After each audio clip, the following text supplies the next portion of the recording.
ಅಹಮದಾಬಾದ್ ವಿಮಾನ ದುರಂತದಲ್ಲಿ ಮೃತಪಟ್ಟವರಿಗೆ ತೇರ್ದ ಶಾಸಕ ಸಿದ್ದು ಸೌದಿ ಸಾಂತ್ವನ ಹೇಳಿ ಇಡೀ ವಿಶ್ವದಲ್ಲೇ ಈ ದುರಂತ ನೋವಿನ ಸಂಗತಿ ಎಂದರು. ಬಾಗಲಕೋಟೆ ಜಿಲ್ಲೆಯ ರಬಕವಿ ಬನಹಟ್ಟಿ ತಾಲೂಕಿನ ನಗರಸಭೆ ಸಭಾಭವನದಲ್ಲಿ ಸುದ್ದಿಗಾರರೊಂದಿಗೆ ಮಾತನಾಡಿದ ಏರ್ ಇಂಡಿಯಾ ಸಂಸ್ಥೆಯಿಂದ ಮೃತ ಪ್ರಯಾಣಿಕರ ಕುಟುಂಬಕ್ಕೆ 1 ಕೋಟಿ ರೂಪಾಯಿ ಪರಿಹಾರ ಘೋಷಿಸಿದೆ ಮತ್ತು ನಮ್ಮ ಕೇಂದ್ರ ಸರ್ಕಾರ ಇನ್ನೂ ಹೆಚ್ಚಿನ ಪರಿಹಾರ ಕೊಡಲಿ ಅಂತ ಹೇಳಿದ್ದೇವೆ. ಈ ಘಟನೆ ಇಡೀ ದೇಶವನ್ನೇ ಬೆಚ್ಚಿಬೀಳಿಸಿದೆ. ವಿಮಾನದಲ್ಲಿ ಪ್ರಯಾಣಿಸುತ್ತಿದ್ದ 247 ಮಂದಿಯಲ್ಲಿ ಒಬ್ಬರು ಮಾತ್ರ ಬದುಕಿದ್ದಾರೆ. ಮೃತರ ಕುಟುಂಬಸ್ಥರಿಗೆ ದುಃಖವನ್ನ ಮರೆಸುವ ಶಕ್ತಿಯನ್ನ ಭಗವಂತ ನೀಡಲಿ ಎಂದಿದ್ದಾರೆ.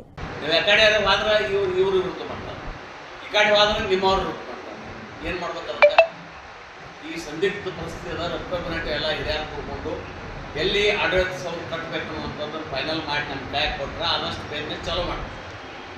ಇಲ್ಲಾಂದ್ರೆ ನಮ್ಮ ಪರಿಸ್ಥಿತಿ ಅಂದರೆ ನಾವು ಯಾರಿಗೆ ಹೇಳ್ಬೇಕು. ಇಲ್ಲಾಂದ್ರೆ ಅಧಿಕಾರಿಗಳು ಎಲ್ಲಿ ಮಾಡ್ತಾರೆ ಅಧಿಕಾರಿಗಳ ಮೇಲೆ ಬಿಟ್ಟು ಸರ್. ಈಗ ಯಾವ ಸರ್ವೆ ನಂಬರ್ದಾಗ ತಾವು ಮೀಸಲಾತಿ ಇಟ್ಟರು ಸರ್? ಈಗ ಮೀಸಲಾಗಿ ಇಟ್ಟಿದ್ದು ಯಾವ ಸರ್ವೆ ನಂಬರ್ದಾಗ ಸರ್? ಇಲ್ಲಿದ ನಾಯಕರು ಕೊಟ್ಟಿದ್ರಿ ಅದ್ರ ಮಟ್ಟಿ ಪುನರ್ವಸತಿ ಕೊಡ್ತೀವಲ್ಲ, ಅದ್ರಾಗ 4 ಎಕರೆ ಈ ಆಡಳಿತ ಸೌಧಕ್ಕೆ ರಿಸರ್ವ್ ಇಟ್ಟು ಇಲ್ಲಿ ಮೂಲಿ ಈ ಕಡೆ ರೋಡಿಗೆ ರೋಡಿಗೆ ಬ್ರಹ್ಮಾಂಡದ ಗುಡಿ ಅಪೋಸಿಟ್ ಬ್ರಹ್ಮಾಂಡದ ಅಲ್ಲಿ ರಿಸರ್ವ್ ಇಟ್ಟಿವಲ್ಲ. ಇವ್ರು ಬೊನೆಟಿ ಅಲ್ಲ ಅಂತ ನಮ್ಮ ಬೊನೆಟಿಗೆ ಮಾಡ್ರಿ ಎಲ್ಲ ಆಫೀಸ್ ಅಲ್ಲಿಗೆ ಹೋಗ್ತೀವಿ. ನಮ್ಮ ದೂರ ಕೈತರ್ತದೆ ಕೆಂಪಕಡ್ಡಿ ಹೋಗಿ ಬರ್ತಿದ್ರು, ಇದು ದೂರ ಆಗಲ್ಲ.